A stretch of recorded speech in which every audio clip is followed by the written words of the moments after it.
औज़ुबिल्लाहिमिनश्शैतानिर्रजीम बिस्मिल्लाहिर्रहमानिर्रहीम अल्लाहुम्मा सल्लि अला मुहम्मद वाले मोहम्मद। लाखों दरूद व सलाम मोहम्मद वाले मोहम्मद की ज़ात पर। नाज़रीन, KPK में होने वाले बलदियाती इंतखाबात और उसके नताइज से ऐसा लगता है कि मौलाना फजलुर रहमान मुस्लिम लीग नून के साथ हाथ कर गए हैं। मौलाना फजलुर रहमान जितने तेज़ तरार सियासतदान हैं ये तो सब जानते ही हैं, लेकिन मुस्लिम लीग नून अपनी मसूमियत के बायस मारी गई है और मुस्लिम लीग नून से सारा कुछ करवा के मौलाना ने ऐसे लगता है कि नताइज खुद हासिल कर लिए हैं। ये बात हकीकत है कि KPK के बलदियाती इंतखाबात में 17 अजला में जो तहसील कौंसल, सिटी कौंसल की सतह पर मौलाना फजलुर रहमान इस वक्त उनकी जमात सबसे बड़ी जमात बनकर सामने आई है। दूसरे नंबर पर पाकिस्तान तहरीक इंसाफ है, तीसरे नंबर पर ANP है, फिर उसके बाद आज़ाद उम्मीदवार हैं और फिर कहीं पिछली सफ़ों में मुस्लिम लीग नून, पीपल्स पार्टी और जमात इस्लामी खड़ी हुई हैं। देखना यह है कि क्या बाकी मौलाना फजलुर रहमान साहब की जमात JUFA KPK में इतनी मकबूल है कि मौलाना फजलुर रहमान KPK में तमाम जमातों को मात देकर इस मकाम तक पहुंच जाएं कि वो KPK के 17 अजला में होने वाले तहसील कौंसल्स और सिटी के जो मेयर्स हैं वो सारे JUFA के जीते और JUFA सबसे बड़ी जमात बनकर सामने आए। इस पर हम थोड़ा सा तजिया करेंगे कि मौलाना फजलुर रहमान ने कैसे कैसे मुस्लिम लीग नून को इस्तेमाल किया है, कैसे कैसे मुस्लिम लीग नून के कंधों पर पाँव रखते रखते मौलाना आज इस मकाम तक पहुँचे हैं कि उनकी जमात कुछ ना करने के बावजूद, अपनी थक्कड़ परफॉर्मेंस के बावजूद KPK की सबसे बड़ी जमात बनकर उभरी है। ये मानना पड़ेगा। लोगों इस वक्त के जो नताइज हैं वो मौलाना फजलुर रहमान साहब के हक़ में आए हैं और मौलाना फजलुर रहमान की जमात इस वक्त KP की सबसे बड़ी सियासी जमात बन के आई है। इसकी महरकात ये हैं कि मुस्लिम लीग नून को खुलकर इस्तेमाल किया मौलाना फजलुर रहमान ने, और जो कुछ मियाँ मोहम्मद नवाज शरीफ साहब पाकिस्तान की मुसल्लह फ़ौज, पाकिस्तान के इदारों के बारे में कहते थे, जिस तरह का ब्लेम करते थे, उस पर उन्होंने कभी एतराज़ नहीं किया, बल्कि वो उसको और शय देते थे और जबरन का मतलब यह है कि मशवरा देते थे कि मियाँ साहब को फ़लाँ जलसे में वीडियो लिंक के ज़रिए खिताब लाजमी करवाया जाए, प्रेशर बढ़ेगा, ये होगा वो होगा। लेकिन मुस्लिम लीग नून अपनी मसूमियत के बायस मौलाना फजलुर रहमान के हाथों इस्तेमाल होती रही। वो कैसे होती रही? वो इस तरह होती रही कि उसके नताइज अब सामने आए हैं। एक हम तजिया करते हैं थोड़ा सा। पेशावर की जो मेयरशिप की सीट है वो मौलाना फजलुर रहमान के उम्मीदवार जो है JUFA के ज़ुबैर अली साहब, वो पेशावर के मेयर मुंतखब हुए हैं और उन्होंने शिकस्त दी है ANP को, पाकिस्तान तहरीक इंसाफ और पाकिस्तान पीपल्स पार्टी को। अब देखना यह है कि ठीक है, मौलाना फजलुर रहमान साहब की जमात कुछ इलाकों से सीटें ले गई और लोग तहरीक इंसाफ से नाराज़ थे, उसकी वजह महंगाई है, कुछ भी वजूहात हो सकती है। ये बात हकीकत है कि पेशावर तहरीक इंसाफ का गढ़ था, लेकिन आज वहाँ पर मौलाना फजलुर रहमान की जमात कैसे जीती है, जो कभी भी आप जितने इलेक्शन उठा के देख लें, मौलाना फजलुर रहमान साहब पेशावर में कभी पेशावर के लोगों की फेवरेट नहीं रहे। ये क्या मौजूदा हुआ है कि मौलाना फजलुर रहमान पेशावर के लोगों के भी फेवरेट हो गए, वहाँ से भी मौलाना फजलुर रहमान साहब के कैंडिडेट जीत गए। अगर तो बाकी लोग नाराज़ थे, PTI से पेशावर के लोग नाराज़ थे, महंगाई उसकी वजह हो सकती है, बद इंतज़ामी, 100 चीज़ें हो सकती हैं, लेकिन फिर तो दूसरे नंबर पे वहाँ पर मकबूल तरीन जमात जो है वो ANP को होना चाहिए। पेशावर में ANP का होल्ड है, कभी भी JUFA का होल्ड नहीं रहा। वहाँ पर तो पाकिस्तान पीपल्स पार्टी का होल्ड होना चाहिए, पीपल्स पार्टी के कैंडिडेट को जीतना चाहिए। वहाँ पर तो मुस्लिम लीग नून के कैंडिडेट को जीतना चाहिए, लेकिन वहाँ पर जीत रहे मौलाना फजलुर रहमान। इसके पीछे बड़ी लंबी कहानी है। मौलाना फजलुर रहमान को KPK दिया गया है इसलिए कि वो उनका मुस्लिम लीग नून को इस्तेमाल करने के लिए, अब आहिस्ता आहिस्ता आप देखेंगे मुस्लिम लीग नून का किरदार आहिस्ता आहिस्ता नीचे आता जाएगा।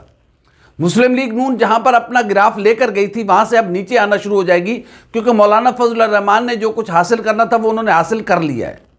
मौलाना फजलुर रहमान अब इस चक्कर में जाएंगे कि 2023 में KPK उनको दिया जाए, उसमें साथ वो किसी के साथ अलायंस करते हैं, जैसे तैसे है, गवर्नमेंट बनाते हैं मौलाना फजलुर रहमान। इस बात पर अब मौलाना फजलुर रहमान बारगेन करेंगे कि 2023 के इंतखाबात में या 2022 में अगर हो जाते हैं तो ये सारी चीज़ें कि केपी मौलाना फजलुर रहमान को दिया जाए, वफाक भले जिसको मर्जी दे दिया जाए, फिर मौलाना का कोई लेना देना नहीं है। मुस्लिम लीग नून अपनी गैर समझदारी की वजह से और गैर संजीदगी की वजह से इस हद तक पहुंचे कि मौलाना उनको खुलकर इस्तेमाल करते रहे। जब आसिफ अली जरदारी को यह मालूम हुआ और महसूस हुआ कि मौलाना फजलुर रहमान हमें अपने ज़ाती मफादात, ज़ाती मकासद के लिए इस्तेमाल हो रहे, तो वो फौरी तौर पर पीडीएम से अलग हो गए। हालांकि शायद लोग जानते हैं या नहीं, मौलाना फजलुर रहमान और आसिफ अली जरदारी ये दोनों पर्सनल यानी कि जिगरी दोस्त हैं। सियासत अपनी जगह पे, ये दोनों एक दूसरे के बहुत करीबी दोस्त हैं। आपको याद होगा एक ज़माने में जब मियां मोहम्मद नवाज शरीफ साहब ने मोहतरमा बेनज़ीर भुट्टो के खिलाफ तहरीक अदम एतमाद पेश की थी। उस वक्त मोहतरमा बेनज़ीर भुट्टो वज़ीर आज़म थी और बज़ाहिर गिनती के हिसाब से ऐसा लग रहा था कि बीबी के खिलाफ वो तहरीक अदम एतमाद कामयाब हो जाएगी। दुनिया भर का मीडिया, दुनिया भर के तजिया निगार जो है वो यही कह रहे थे कि कल जब सुबह होगी तो बीबी की गवर्नमेंट नहीं रहेगी, क्योंकि नो कॉन्फिडेंस मोशन जो है वो कामयाब हो जाएगा और तहरीक अदम एतमाद के पास बेनज़ीर भुट्टो को हटा दिया जाएगा, क्योंकि ज़ाहिर अक्सरियत वो खो देंगी कौमी असम्बली में। तो सारी जद्दोजहद चलती रही। आसिफ अली जरदारी ने बीबी से आखिरी रात में मोहलत मांगी कि इस आज की रात मुझे फैसले करने की एक रात इजाज़त दे दें और सुबह नो कॉन्फिडेंस मोशन हो, फिर उसका हम सामना करेंगे। आखिरी रात में आसिफ अली जरदारी ने मौलाना फजलुर रहमान को अपने साथ मिलाया। सुबह जब कौमी असम्बली में नो कॉन्फिडेंस मोशन पेश हुआ तो मियां नवाज शरीफ साहब की तहरीक नाकाम हो गई और बीबी पर एतमाद का इजहार किया गया कौमी असम्बली में अक्सरियत ने। कहने का मकसद यह है कि इंतहाई करीबी दोस्त है मौलाना फजलुर रहमान और आसिफ अली जरदारी। लेकिन आसिफ अली जरदारी ने देख लिया था और भांप लिया था कि मेरा दोस्त मुझे ही इस्तेमाल करना चाहता है, इसलिए आसिफ अली जरदारी साहब आवाज से अलग हो गए। शायद मियां नवाज शरीफ साहब ने समझा कि मौलाना फजलुर रहमान मेरे तो बहुत ज़्यादा मुखलिस हो गए, मेरे तो बहुत ज़्यादा करीबी हो गए, मेरे तो यारे गार हो गए। लेकिन मियां साहब आप इस्तेमाल हो गए। मियां साहब आप 3 बार वज़ीर आज़म रहे हैं, लेकिन आप बहुत भोले और मासूम हैं। मौलाना फजलुर रहमान बड़े तेज़ तराज हैं। वो बिल्कुल फील्ड से आउट हो चुके थे, उनकी सांसें नहीं आ रही थी, JUIF ख़त्म होने के करीब पहुंच गई थी। लेकिन मौलाना ने आपके कंधे पे पांव रख के अपनी मंजिल हासिल कर ली है। मौलाना फजलुर रहमान ने मुस्लिम लीग नून को इस्तेमाल करते हुए ख़त्म होती हुई JUIF को फिर से बचा लिया है और बैद नहीं है कि अब JUIF अगले इलेक्शन में, जो भी इलेक्शन जब भी हो, 2022 में होते हैं या 2023 में होते हैं, बैद नहीं है कि वज़ीर आला केपी जो है वो जमीयत उलमा इस्लाम फजलुर रहमान ग्रुप का हो और उसके लिए इस्तेमाल हुए मियां मोहम्मद नवाज शरीफ साहब और उनकी जमात। ये PDM, ये मौलाना फजलुर रहमान को फ्री हैंड दे देना, ये 23 मार्च का महंगाई मार्च रखना, इसके पीछे कुछ कहानियां थी, मुस्लिम लीग नून नहीं समझ पाई। और शायद अभी भी मुस्लिम लीग नून, मैं यकीन से कह रहा हूं कि अभी भी मुस्लिम लीग नून इस सारे खेल को उतने संजीदगी के साथ न ले रही है, न समझ आ रही है, उनको समझ ही नहीं आ रही कि हमारे साथ हो क्या गया है। मुस्लिम लीग नून केपी में एक अच्छी खासी जमात है, वहां पर अमीर मकाम ने अच्छा खासा उसका वोट बैंक है, वो पैसा वैसा इस्तेमाल करता है, पैसा खर्च करता है लोगों पे। वहां पर पीपल्स पार्टी, वहां पर ANP, ये बड़ी जमात है। मौलाना फजलुर रहमान कभी नहीं पेशावर में इतने पॉपुलर रहे। हाँ, बन्नू वगैरह, DI खान वगैरह में इधर उधर कुछ हैं जगहें जहाँ पे वो हैं, लेकिन कभी इतनी बड़ी अक्सरियत मौलाना फजलुर रहमान को मिलेगी, खुद मौलाना ने कभी नहीं सोचा। जब मौलाना पीक पे थे ना, तब भी मौलाना को कभी इतनी पॉपुलैरिटी नहीं मिली केपी में जो अब मिली है। ऐसा क्या किया मौलाना ने?